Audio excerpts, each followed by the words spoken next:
नमस्कार, plus news में आपका स्वागत है। मैं हूं आपके साथ राजकृष्ण नरावते। अभी तक के मुख्य हेडलाइंस। विपक्ष की बड़ी चाल, नीतीश सरकार से कर दी बिहार में जातीय जनगणना कराने की मांग। लगातार बारिश से सासाराम के कई इलाके हुआ जलमग्न, ग्रामीण परेशान। और रेल यात्रियों के लिए खुशखबरी, 1 अगस्त से चलेंगे 6 जोड़ी पैसेंजर स्पेशल ट्रेन। अब खबरें विस्तार से। बिहार विधानसभा के मानसून सत्र के चौथे दिन भी सत्ता पक्ष और विपक्ष में गतिरोध बढ़ने की संभावना है। विपक्ष की मांग पर सदन में बुधवार को 23 मार्च की घटना पर कार्य मंत्रणा की बैठक हुई और सदन के अंदर चर्चा भी कराई गई, लेकिन विपक्ष की एक मांग अभी और बची हुई है। उसी मांग पर विपक्ष ने विधानसभा के अंदर कार्य स्थगन प्रस्ताव दिया है। मानसून सत्र के पहले दिन तेजस्वी यादव ने विधानसभा के अंदर 2 प्रस्ताव लाने की बात कही थी। एक था 23 मार्च की घटना पर सदन के अंदर चर्चा और दूसरा प्रस्ताव जातिगत जनगणना पर।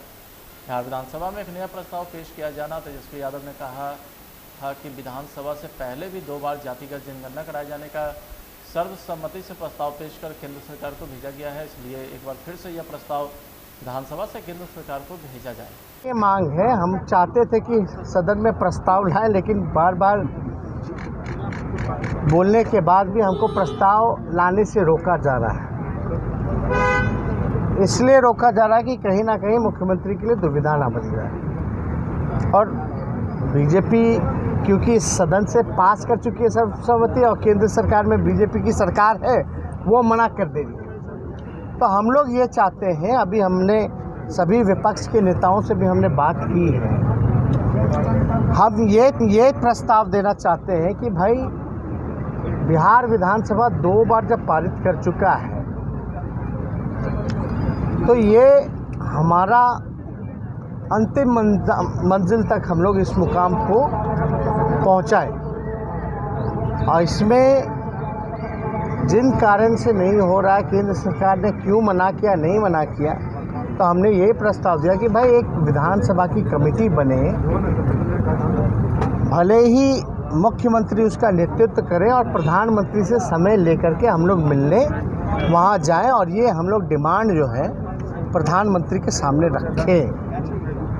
अभी फिर से हम लोगों की बैठक होने वाली है विपक्ष के नेताओं के साथ, और हम लोग बैठक में यही फैसला हम लोग लेना चाहेंगे कि भाई मुख्यमंत्री से मिल कर के, क्योंकि सदन में हर एक प्लेटफॉर्म में हम लोगों ने कोशिश कर लिया, क्योंकि ये मुद्दा आप लोग जानते हैं लालू जी शुरू से ही उठाते रहे हैं, हमारी पार्टी हमेशा से उठाती रही है। और जब मुख्यमंत्री को ऐतराज़ नहीं है तो हम लोग कम से कम मुख्यमंत्री से मिलकर के ये बात कहें कि आप प्रधानमंत्री से मिलने का समय लीजिए। एक डेलीगेशन बिहार विधानसभा का, हम भी उसमें शामिल होंगे, सब दल के लोग शामिल होंगे, क्योंकि सर्वसम्मति से पास हुई। प्रधानमंत्री से मिलकर के ये मांग करें कि जो बाकी के जो छूटे हुए जातियां हैं उनको भी इंक्लूड कराया जाए।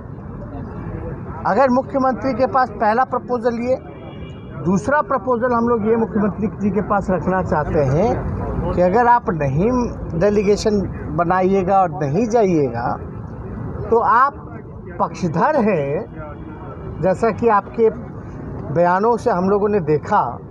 तो आप राज्य सरकार जैसे कर्नाटका सरकार ने अपने खर्चे पर गिनती कराई है, तो आप भी राज्य सरकार घोषणा कर दें कि बिहार सरकार जो है जाति जनगणना अपने खर्चे पे कराई। बिहार विधानमंडल में मानसून सत्र के अंतिम दिन विपक्षी विधायक ने विधानसभा की कार्यवाही शुरू होने के पहले प्रदर्शन किया। सदन की कार्यवाही शुरू होने के पहले भाजपा माले के विधायक के हाथों में प्ले कार्ड लेकर सरकार के खिलाफ नारेबाजी करते नजर आए। बिहार में भ्रष्टाचार, बेरोजगारी समेत अन्य सवालों पर नीतीश सरकार के खिलाफ माले के विधायकों ने प्रदर्शन किया है। एसेट रिजल्ट आने के बाद लगातार छात्र जो है वो सड़कों पर रहे हैं, लेकिन पिछले दिनों छात्र के साथ लाठीचार्ज हुआ। जिन छात्रों को गिरफ्तार किया गया वह नॉन मेरिट वाले थे, लेकिन जो छात्र सड़क पर उतरे थे उनका नाम मेरिट लिस्ट में है, लेकिन फिर भी आज वो सड़कों पर है। उनकी यह मांग है कि सरकार अपने नियम के बिल्कुल उल्टा काम कर रही है। छात्रों का आरोप है कि जो मेरिट लिस्ट में सबसे नीचे वाले लोग हैं, यानी जिनका नंबर सबसे कम है, उनको भी सरकार शिक्षक होने के पात्र मान रही। सासाराम अनुमंडल में सुबह से लगातार बारिश से सासाराम के कई इलाके में जलजमाव हो गया है। गीता घाट मोहल्ले से लेकर के बस्ती मोड़, न्यू एरिया, पंजाबी मोहल्ला सहित कई इलाके में पानी लग गया। लोगों का कहना है कि 1 घंटे की बारिश में ही पूरा शहर डूबने लगता है। लोगों को आने जाने में दिक्कत हो जाती है। करोड़ों रुपए खर्च करने के बाद भी जल निकासी की कोई व्यवस्था नहीं हो पाई है, जिससे यहाँ के लोग नारकीय जीवन जीने को विवश। लोगों का कहना है कि अब जनप्रतिनिधि पर लोगों का भरोसा उठ गया है।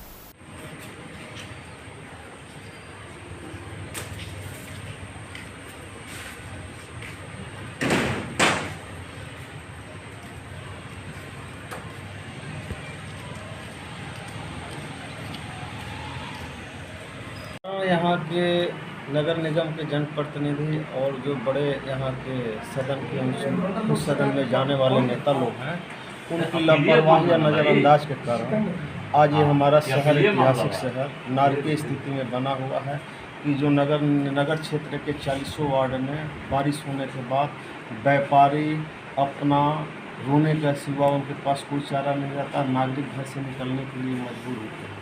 कहीं ऐसा नहीं कि अर्थिंग का तार उन्हें जान ले ले या कहीं गड्ढा नाली का उन्हें जान ले ले। दुर्भाग्य है यहाँ के जनता ने जिसे चुना है, आज वह अपने रात दिन लंबा सपना देख रहे हैं कि किस दिन राजा हमें बनने का अवसर मिल जाए। ऐसे में ऐसी स्थिति में कुछ कहा नहीं जा सकता है। नगर निगम में अभी अधिकारी जो आए हुए हैं लगातार वार्डों में भ्रमण कर रहे हैं, लेकिन उनको सरकार के पावर उनको वित्तीय पावर नहीं दिया गया कि जिससे अतिरिक्त मजदूर रखकर नारकीय स्थिति को बेहतर किया जा सकता है। लेकिन इस बेहतर स्थिति के लिए यहाँ के स्थानीय स्तर के बड़े जितने जनप्रतिनिधि हैं वह खामोश इसलिए हैं, ये नहीं समझ में आ रहा। अगर आज वो जागरूक होते हैं तो आज हमारे व्यापारियों को, आमजन को, छात्रों को, न तो नागरिकों को है न किसी तरह की कोई परेशानी नहीं होता। जिस समय से बुडकों का काम जल जमाव पर दिशा में हो रहा था, अगर अधिकारी इस पर ध्यान दिए होते और यहाँ के जनप्रतिनिधि इस पर ध्यान दिए होते तो निश्चित तौर पर यहाँ आमजन को आज खुशी होती कि हाँ शहर में एक बेहतर काम हुआ। अनलॉक के बाद रेलवे लगातार कई रूटों पर स्पेशल ट्रेनों के बाद अब पैसेंजर ट्रेनों की शुरुआत की है। पैसेंजर ट्रेन नहीं चलने के कारण स्थानीय यात्रियों को काफ़ी परेशानियों का सामना करना पड़ रहा था। यात्रियों को लोकल यात्रा करने के लिए बसों या अन्य दूसरे साधनों पर निर्भर रहना होता है। रेलवे ने इसी कठिनाई को ध्यान में रखते हुए 1 अगस्त से कई स्पेशल पैसेंजर ट्रेनों की शुरुआत करने का फैसला लिया है। मुख्य जनसंपर्क अधिकारी राजेश कुमार ने बताया कि पूर्व मध्य रेलवे ने यात्रियों की सुविधा को ध्यान में रखते हुए 1 अगस्त 2021 से अगले आदेश तक के लिए 6 जोड़ी पैसेंजर स्पेशल ट्रेन का परिचालन फिर से किया जा रहा है। इस परिचालन से लाखों यात्रियों को लाभ मिलेगा। बिहार के मुजफ्फरपुर और आसपास के जिलों में इस साल जुलाई महीने में भी एईएस बीमारी का खतरा लगातार जारी रहा। बुधवार रात को सीतामढ़ी के 5 साल के अंकित ने SKMCH में इलाज के दौरान दम तोड़ दिया। शुरू से एईएस प्रोटोकॉल के तहत उसका इलाज चल रहा था। बाद में जांच रिपोर्ट आने के बाद उसमें एईएस की पुष्टि हुई थी। एईएस के बदलते ट्रेंड को देखते हुए SKMCH के शिशु रोग विभाग चौकस हो गया है। तिगु वार्ड में एईएस पीड़ित बच्चों के इलाज के लिए पूरी तैयारी है। SOP के मुताबिक सभी दवाओं की आपूर्ति सुनिश्चित कर दी गई है। जिला प्रशासन ने बरसात आने के बावजूद जागरूकता अभियान को जारी रखा है। बिहार में शिक्षक नियोजन के दूसरे राउंड का शेड्यूल जारी कर दिया गया है। विभाग की ओर से द्वितीय चक्र के रिवाइज प्रोग्राम की डिटेल में जानकारी दी गई है। 2 अगस्त से नगर निकाय, 4 अगस्त से प्रखंड नियोजन इकाई और 9 अगस्त से पंचायत नियोजन इकाई की काउंसलिंग की जाएगी। बिहार पंचायत प्रारंभिक शिक्षक और बिहार नगर प्रारंभिक शिक्षक की काउंसलिंग का डेट जारी कर दिया गया है। 2 अगस्त को नगर निकाय की काउंसलिंग, 4 अगस्त को प्रखंड स्तर पर काउंसलिंग और 9 अगस्त को पंचायत नियोजन काउंसलिंग प्रखंड और जिला स्तर पर की जाएगी। दूसरे राउंड की कार्रवाई से संबंधित आवश्यक दिशा निर्देश और नियोजन संबंधी गतिविधि का निर्धारण भी किया गया है। कोरोना मरीज की बढ़ती हुई संख्या को देखते हुए श्याम प्रेमी ग्रुप के द्वारा ऑक्सीजन बैंक की सेवा के साथ साथ दवा और खाना पहुंचाने की सेवा लगातार काफ़ी दिनों से चल रही है। ऑक्सीजन सिलेंडर जरूरतमंदों को लगातार दिया जा रहा है तथा बीमारी की विभीषिका को देखते हुए जरूरतमंदों को निःशुल्क खाना, पानी और दवा घर पर या अन्य स्थानों पर पहुँचाने की व्यवस्था श्याम की रसोई के नाम से की गई है। यह सेवा पटना में 5 अलग अलग जगह पर प्रारंभ की गई है।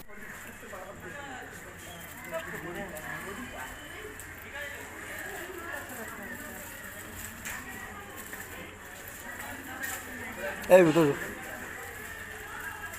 उसको जो दो, अरे उसको दो, एक छुटकी जो है दे दो, पकड़ लेगी।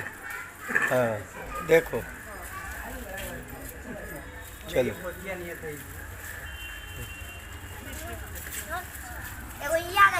ओह हो गया। लहरिया कट और बिना पेपर के वाहन चलाने वाले लोग 12 अनुमंडल में हो जाएं सावधान, क्योंकि अगर आप बिना हेलमेट और पेपर के बाइक लेकर निकलते हैं तो आपको जुर्माना के साथ सजा भी मिलने की पूरी उम्मीद है। 4 व्हीलर वाहन चालक भी अपने साथ लाइसेंसी और पर्याप्त पेपर जरूर रखें, जिससे आप गंतव्य स्थान के लिए अगर निकले हों तो आप बीच में न रह जाएं। उक्त बातें 12 DPO मनोज कुमार ने सख्त लहजे में कही।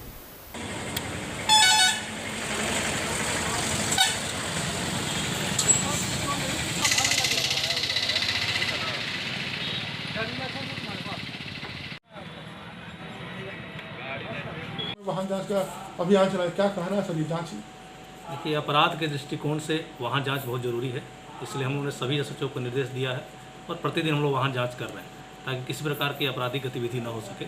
इस पर अंकुश लगाने के लिए वाहन जांच बहुत ही आवश्यक है, क्योंकि कोई भी आपराधिक गतिविधि होती है उसमें वाहन का प्रयोग किया जाता है।